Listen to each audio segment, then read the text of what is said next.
आप इलाज करवाने आते हैं यहाँ पे? हाँ सर, इलाज कराने आते, रसीद भी नहीं काटा जाता है। अच्छा। हाँ, कम से कम रसीद कटने से हम लोगों को भी उसका ये रहेगा कि क्या क्या ट्रीटमेंट करवाए, क्या ये करवाए। जय राम जय जवाहर साथियों। पटरी पार की लाइफलाइन शहरी आरोग्य मंदिर छिरपानी शुरू होते ही हुई बेपटरी। विदित है कि वार्ड नंबर 8 की पूर्व पार्षद एवं वर्तमान जिला भाजपा मंत्री अलका जैस सहारे के प्रयासों से केंद्र सरकार की महत्वपूर्ण योजना अंतर्गत बदियाटोला में उप स्वास्थ्य केंद्र की मांग स्वीकृत हुई, जिसे पटरी पार के निवासी विगत 40 वर्षों से मांग कर रहे थे। जनता की मांग को देखते हुए तत्कालीन पार्षद द्वारा केंद्र सरकार से 37.5 लाख रुपए स्वीकृत कराकर निर्माण कार्य प्रारंभ कराया गया। असामाजिक तत्वों के द्वारा बार बार रोकने के बाद भी महिला पार्षद ने अपने दृढ़ निश्चय से स्वास्थ्य केंद्र का निर्माण कार्य पूर्ण कराया।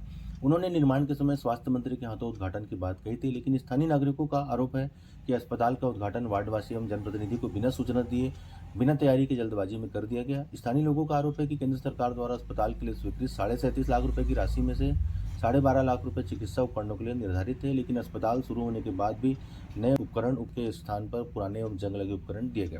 बताया जा रहा है कि अस्पताल में मरीजों की ओपीडी पर्ची भी नहीं काटी जा रही है। स्टाफ का कहना है कि विभाग की ओर से अब तक ओपीडी पर्चियां उपलब्ध नहीं कराई गई। इसके अलावा टीकों के सुरक्षित भंडारण के लिए फ्रिज भी उपलब्ध नहीं है।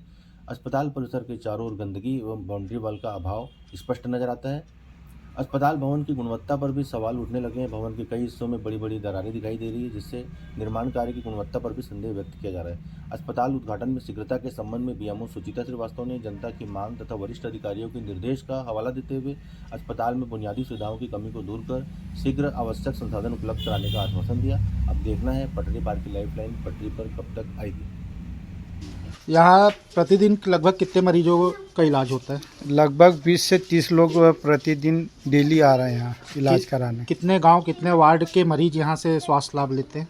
अब अभी जैसे जैसे पता चलते जा रहे हैं वैसे दूसरे वार्ड के लोग भी आ रहे हैं। अभी तो 7 और 8 के ही मरीज यहाँ आ रहे हैं। क्या क्या सुविधाएं मिलती हैं यहाँ पर? सुविधाएं भैया वही अपना बीपी वगैरह चेक करते हैं, शुगर चेक करते हैं, मतलब सुविधाएं वो जो है वो अपना कर ही रहे हैं। ओपीडी पर्ची पर कटती क्या? नहीं, पर्ची वगैरह तो कुछ भी नहीं करता है। राम कुमार डरसेना। आयुष्मान आरोग्य मंदिर छिरपानी का ये कितने राशि से स्वीकृत हुआ था? जी, ये हमारे केंद्र सरकार की योजना थी, जो 37,50,000 इसकी पूरी टोटल बजट है, जिसमें से 12.5 लाख रुपए का इसमें इंस्ट्रूमेंट आना था, जो कि अभी स्थानीय लोगों के बोलने के मुताबिक यहाँ पे कोई भी सुविधा दिखाई नहीं दे रही है। जो 12.5 लाख रुपए का हम लोग को इंस्ट्रूमेंट यहाँ पे आना था, वो ज़मीनी स्तर पे दिखाई ही नहीं दे रहा है अभी। यहाँ पर मीडिया टीम ने जब निरीक्षण की तो पुराने जैसे ड्रेसिंग टेबल, ड्रेसिंग बेड जो है वो जंग लगे हुए दिखाई दे रहे हैं, और भी जो अनिवार्य आवश्यकता वाली चीज़ें जैसे फ्रिज वगैरह भी है, जैसे टिटनेस का वैक्सीन वगैरह रखना है कुछ भी, तो वो भी चीज़ें नहीं है। जी, तो ये कैसे आधी अधूरी की तैयारी के साथ ही हॉस्पिटल शुरू कर दिया गया? जी, ये संबंधित अधिकारी को इसकी सारी सूचना दे दी गई है, सारी जानकारी दे दी गई है, और इसमें हमारे जो यहाँ के स्थानीय व्यक्ति हैं वो आ रहे हैं इलाज के लिए, तो उनका ये भी कहना है कि यहाँ पे ओपीडी की सुविधा भी उपलब्ध नहीं है। सामान्य से एक रजिस्टर में उनका नाम नोट करके और सारी चिकित्सा दी जा रही है। ओपीडी की व्यवस्था भी अभी यहाँ जमीनी स्तर पे दिखाई नहीं दे रही है। भूमि पूजन हुआ था, उस समय आपने बताया था कि हॉस्पिटल बनने के बाद में स्वास्थ्य मंत्री या किसी वरिष्ठ अधिकारी को बुला करके उसका मतलब उद्घाटन कराया जाएगा। जी, तो ये क्या ऐसी क्या आवश्यकता पड़ी कि आनन फानन में इसका उद्घाटन कर दिया गया? दरअसल यहाँ पे अभी जो सुशासन दिवस जो चल रहा था, सुशासन त्योहार, उसमें स्थानीय लोगों ने वहाँ पे लेटर दिया। उसके बाद ये अचानक से चालू हो गया, जिसकी सूचना हमें मिली ही नहीं, ना हम अपने वरिष्ठों को इसकी जानकारी दे पाए कि अचानक ये हॉस्पिटल चालू हो गया है, या ऊपर किसी मंत्री को या किसी को भी, हमारे वरिष्ठों को हम सूचना नहीं दे पाए इस चीज़ की। हॉस्पिटल के चारों ओर गंदगी और अव्यवस्था का आलम दिखता है। बाहर में किसी प्रकार का साइन बोर्ड भी नहीं है, ना हॉस्पिटल परिसर में कोई बाउंड्री वॉल है। जी, इसके लिए मेरी चिकित्सा अधिकारी जो मैडम है, बीएमओ मैडम, उनसे बात हुई थी। उनको मैंने बोला था कि मैडम एक लेटर लिख के हम लोगों को दीजिए, जनप्रतिनिधियों का साइन या फिर जिनका भी लगता है स्थानीय लोगों का सिग्नेचर करवा के हम आपको देंगे, और पीडब्ल्यूडी से बात करके इसके चारों तरफ की बाउंड्री वॉल का निर्माण करवाएंगे। और जो पुराने जंग लगे हुए सामान है नए हॉस्पिटल में, उसके लिए क्या मतलब कोई शिकायत की गई है उच्च अधिकारियों से? अभी शिकायत तो नहीं किए हैं, लेकिन भविष्य में अब मैडम यदि कोई कदम नहीं उठाती तो हम लोगों को शिकायत करना ही पड़ेगा। अपना नाम और पद बता देंगे। पूर्व पार्षद अलका जैस सहारे, डोंगरगढ़। बताएंगे मैडम, ये जो शहरी आरोग्य मंदिर छिरपानी में जो अभी उसका शुरुआत की गई, ये आनन फानन में शुरुआत कर दी गई, ऐसा ग्रामीणों का कहना है किसी तरीके से कोई लोकार्पण किसी जनप्रतिनिधि को नहीं बुलाया गया, क्या ऐसी आवश्यकता है करी? जी, ये निर्माण कार्य कंप्लीट हो चुका था। फिर जनता के लोगों ने ही मांग उठाई कि ये अस्पताल चालू की जाए और सुशासन काल चल रहा था, तो उस वक्त वहीं के उस एरिया के सारे जनताओं ने और मुतानिनों ने आवेदन लगाया कि ये तुरंत चालू हो जाए। तो हमको फिर उच्च अधिकारियों के आदेश का पालन करना पड़ा और हमको उसको तुरंत चालू करना पड़ा। पूर्व वो बीएमओ शासकीय रूप से चालू हुआ था।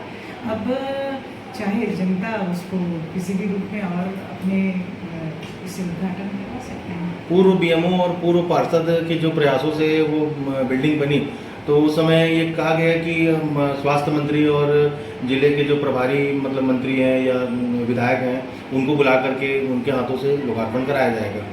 जी, इसकी तो जानकारी नहीं है, मगर मैं सुशासन काल में अपने उच्च अधिकारियों एसडीएम सर, कलेक्टर सर का आदेश का पालन करते हुए उसको जनता के लिए शासकीय रूप से चालू करेंगे। जो बुनियादी सुविधाएं हैं उसका भी अभाव है मैडम, जो ड्रेसिंग बेड है, ड्रेसिंग टेबल है, वो भी जंग लगे हुए, जी। मतलब नए अस्पताल के लिए जो पूरी जो व्यवस्थाएं नई होनी चाहिए थी। जी, वो प्रक्रिया चल रही है और जो उसके लिए रहता है वो जल्दी कर दिया जाएगा। उस समय हमको तुरंत चालू करना था। जनता के सुविधाओं को देखते हुए हमने अपने ही अस्पताल की कुछ सुविधाएं दे करके उसको चालू किया है। अच्छा, और उसमें मैडम हॉस्पिटल में जो बाउंड्री वॉल भी नहीं है ना, सीसीटीवी कैमरे भी नहीं लगे हुए ये हैं। सब वैक्सीनेशन के लिए पर्याप्त सुविधा नहीं है, फ्रिज की व्यवस्था नहीं है मैडम वहाँ पे। सुविधा हो जाएगी, धीरे धीरे हो जाएगी उसमें। और अभी ओपीडी पर्ची भी वहाँ पर नहीं पहुँची मैडम, वहाँ की जो स्टाफ है, जो नर्स है, उन्होंने बताया कि जी प्रक्रिया सब धीरे से आज 1 महीना मतलब स्टार्ट हुए हो गया, लेकिन ओपीडी पर्ची अभी तक जी नहीं धीरे पहुँची। धीरे अब वो होते जाएगी, सब चीज़ होते जाएगी, उसकी सुविधा। ये कब तक हो जाएगा मैडम? ये मैं अभी तो कमिटमेंट नहीं दे सकती हूँ। ये मैंने अपने सिग्नेचर सर से भी बता दिया है और सिग्नेचर सर के संज्ञान में भी है, वो भी लगे हुए हैं कि जितनी जल्दी हो सके उसकी सारी सुविधाएं हो जाए। अपना नाम और पद बता देंगे। डॉक्टर सुचिता श्रीवास्तव, बीएमओ, डूंगरगढ़।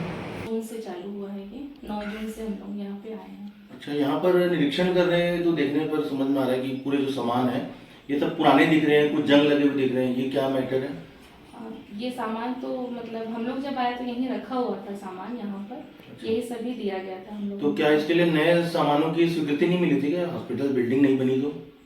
अभी तो नई बिल्डिंग है तो नया सामान तो मिलना चाहिए यहाँ पर।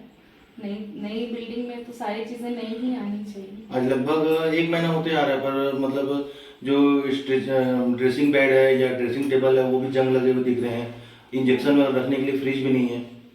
यही दिया हम लोग, डिमांड तो मतलब बोले हैं, तो अभी तक तो कुछ नहीं किए हैं, बोले नहीं हैं अभी तक हम लोगों को। और रजिस्टर मेंटेन किया जा रहा है? कितने पेशेंट आते हैं डेली यहाँ पर? डेली यहाँ मतलब 15 हैं, 20 हैं, कभी 10 भी रहते हैं। अच्छा। आते हैं पेशेंट यहाँ पर और उनको इंजेक्शन वगैरह, ड्रेसिंग वगैरह सब हो रहा है। छोटे मोटे जो चीज़ें हैं वो आ रहे हैं यहाँ पर, आते हैं। बीपी शुगर वाले पेशेंट्स। और ओपीडी पर्ची कटती है? पर्ची तो अभी नहीं है यहाँ पर। नहीं, कहीं है उसके पीछे ये वजह तो नहीं कि मतलब वो ओपीडी पर्ची ना कटे, उसके बाद में यहाँ पर मरीज नहीं आ रहे हैं ये बोल के धीरे से इस अस्पताल को बंद कर दिया जाए? स्टाफ आप लोगों का? अभी तो हम लोग यहाँ 2 ही लोग हैं। और डॉक्टर वगैरह? डॉक्टर नहीं है। डॉक्टर नहीं है? नहीं, अभी नहीं है यहाँ पर। तो इस संबंध में मतलब जो वरिष्ठ अधिकारी हैं चिकित्सा विभाग के, उनका क्या कहना है इस स्टाफ के संबंध में, या जो भी यहाँ पर आवश्यकता की चीज़ें हैं, सामान वगैरह, उसके संबंध में? उनको जानकारी तो है सारी चीज़ों की। अच्छा, ध्यान नहीं दे रहे हैं? शायद जानकारी है उनको। ठीक है। सीसी कैमरा भी तो लगना चाहिए था क्या मैडम? हाँ, सीसीटीवी भी लगना चाहिए यहाँ पर। क्या मतलब अभी लगा नहीं है? नहीं, अभी तो नहीं है यहाँ पर। किसी प्रकार का कोई साइन बोर्ड भी नहीं है मैडम यहाँ पे, कैसे पता चलेगा कि ये जी, अभी तक उप स्वास्थ्य केंद्र साइड है? में एक एरो नुमा ऐसा साइन बोर्ड होना चाहिए था कि भाई सामुदायिक स्वास्थ्य केंद्र। दूर से रोड से कहीं दिखता ही नहीं, पता ही नहीं चलता कि हॉस्पिटल चालू हो गया। अस्पताल प्रांगण में सफाई व्यवस्था भी पूरी चरमराई हुई है मैडम, इसके बारे में? यहाँ की जो सफाई है ये तो हो जाता है यहाँ पर, लेकिन जो बाहर का है वहाँ के लिए तो ऊपर तो सफाई बाउंड्री वॉल वगैरह, हॉस्पिटल की बाउंड्री वॉल के लिए? बाउंड्री वॉल के लिए तो बोले हैं कि हाँ बाउंड्री वॉल भी होगा यहाँ पर, सारा चीज़ बन जाएगा करके बोले हैं। आपका नाम और पद बता दीजिए। मेरा नाम दीपिका सरकार है। मैं यहाँ स्टाफ नर्स हूँ, नर्सिंग ऑफिसर के पद में हूँ। इनका नाम है ज्योति चंद्रवंशी, ये क्लास 4th में है।